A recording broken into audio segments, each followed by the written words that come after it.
Hello, YouTube community. My name's Rich. In the past, I've posted a couple videos about my experience with FAI, femoral acetabular impingement, and how much it sucks. So if you're not familiar, FAI, there are different forms of FAI. Basically, you're going to have a torn labrum, which is, your hip goes into, your femur goes into your hip socket. And if you have a torn labrum, basically the cartilage is coming off your bone. And then on your femur itself, you could have these bony buildups, and that can cause a lot of pain and discomfort as you're moving around. Back in 2019, I had a really bad tear. And my profession back then was a fitness manager. I have a long background as being a strength and conditioning coach.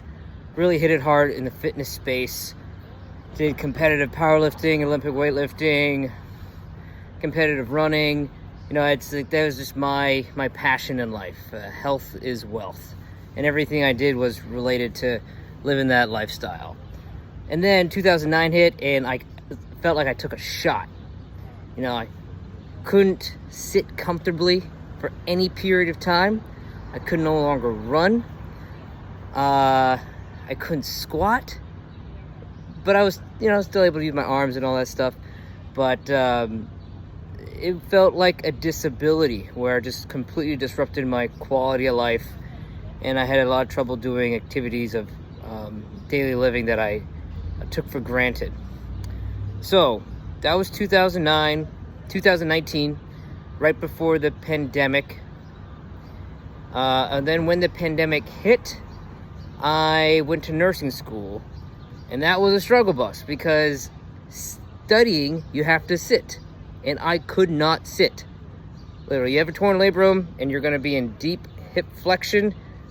It was just so painful. So I ended up using a kneeling chair, or just like straight up lying on the ground and studying, going flashcards, just lying on the ground. That was terrible. I got the surgery for FAI in September 2021 when I graduated nursing school. I went to Dr. Wuertz out of Boston Sports and Spine.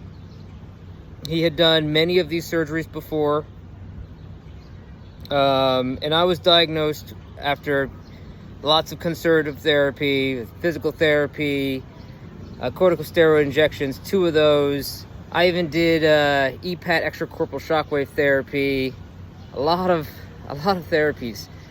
I would get relief from Mulligan banded exercises, but I still didn't get enough relief where I could comfortably run or sit for any period of time. All fingers pointed to, and all the research showed, get the surgery, you're young, you're healthy. I didn't have any comorbidities that would have affected my healing process. So I decided to go with the surgery, and I still experienced FAI symptoms over a year after my surgery. It was still a struggle. The same symptoms, sometimes even worse, after my surgery. And most telling was my lack of internal rotation of my hip and really poor hip flexor strength.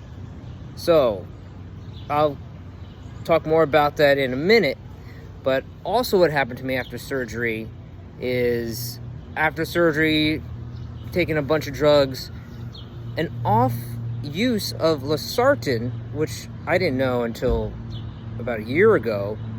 They use losartan for blood pressure, but they also use low-dose losartan to help prevent post-operative scarring, which is a fascinating off use of a blood pressure drug.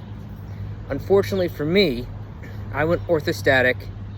I was sitting, I stood up, I got dizzy, and I fell, I hit my head, and I actually developed 2 fractures on my head, orbital and nasal. Luckily, no long-term trauma.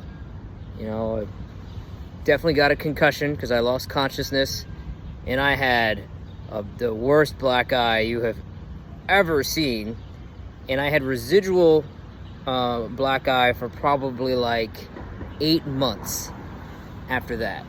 So that sucked. That was terrible, but I dealt with it, and the swelling and the discoloration eventually went away. But the pain on my hip was still there, and it was frustrating because I'm trying to do my job as a nurse, and I'm walking, I'm sitting, I'm standing, and I'm distracted by the pain. And there's nothing worse when you're trying to work on a stupid nursing note. No, nursing notes aren't stupid, but when you're working and you're just trying to be productive and you're distracted by pain, everything you do is like a crazy math problem. Can I jump off this curb? Can I step off this curb? Am I gonna be in pain? Can I go on a trip comfortably and sit even on an inclined position? Is it worth it? A lot of the times it was not worth it for me, and I had to make requests for reasonable accommodations. One of those reasonable accommodations at work, I would request for a stool, a high stool, so I can sit on it with one leg almost in full extension, so I wasn't sitting in a high hip flexor position. I even asked at one point for a kneeling chair when I was at Tufts Medical Center, and they gave me so much pushback. They said it would take an extra 4 to 6 months to get a kneeling chair. Are you kidding me? Just go on Amazon and get a kneeling chair. So I brought my own kneeling chair. I did what I had to do. But that is complete bullshit, Tufts Medical Center. Someone comes in, they just have surgery, you show them all the documents, and you say, it's gonna take 4 to 6 months for us to get you a kneeling chair. I mean, there are way too many layers of that organization to not be able to give someone an offer letter and not offer them that reasonable accommodation in a relatively quick manner. Anyway, no longer work for them. Fast forward, I am feeling a lot better now. And I'll tell you the reason why.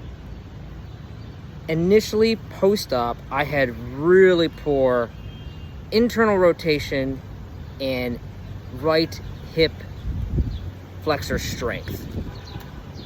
And they would measure that pre and post-op, all of my physical therapy visits. After surgery, I was probably at around 20.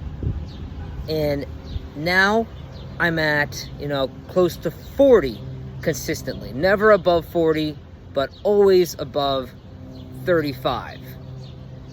And the method that I used, combination of factors. One, I continued to go to physical therapy, joint ventures in Boston, in the Prudential Center, Dr. Christian Wuertz. He also has FAI symptoms. We get along great. And he continues to what I had done in the past, which is Mulligan banded mobility movements. Basically, they're pulling on your leg in certain patterns, so it opens up the joint space so you can just get some relief, opening up that joint space so there's less bone on bone articulation.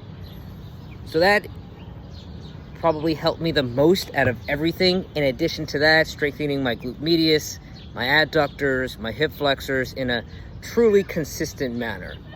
So even someone who has a strong fitness background, again, I did fitness, strength and conditioning for 11, 12 years. I have a master's in exercise science. I know what I'm doing in the weight room, aside from the fact that I pushed it too hard and I ultimately, got this FAI symptom. It was a structured regimen. Every time I come in, it's always measuring my internal range of motion, doing those same progressions, and then slowly progressing in the fitness center with his routine. That really worked for me. And I had my ups and downs, right? When I ended one insurance, I was in a network with Christian, and I would go to another place and I'd have to literally teach them how to do these banded mobility drills and about FAI, and that was miserable. I know what I'm doing, but it's your job to treat me. Beth Israel Physical Therapy, they didn't help me at all. I had to go in there and teach them how to do my exercises. And so I got to complain again about Harvard Pilgrim Health Plan. The only physical therapy location that's covered in their insurance was at Beth Israel. There was the only physical therapy location that was considered in-network. Complete BS. So get off my high horse about complaining about the medical system. But basically, I had to get insurance through the state. It was much more expensive insurance to make sure that I had an in-network physical therapist. That took a lot of time and energy to research that, but I got back to where I wanted to be. Started seeing my preferred PT twice a week consistently for months and months and months, and my hip is getting better. It's so much better. Right now, again, I got much better range of motion, on average above 35 degrees, and my hip flexor strength is a lot better. I'm supplementing with FAI Fix. That can help as a supplement to physical therapy. The FAI Fix is an online program that you can download. It was written by a DPT and a CSCS guy, so respect to you guys. A lot of high attention to detail in that training program.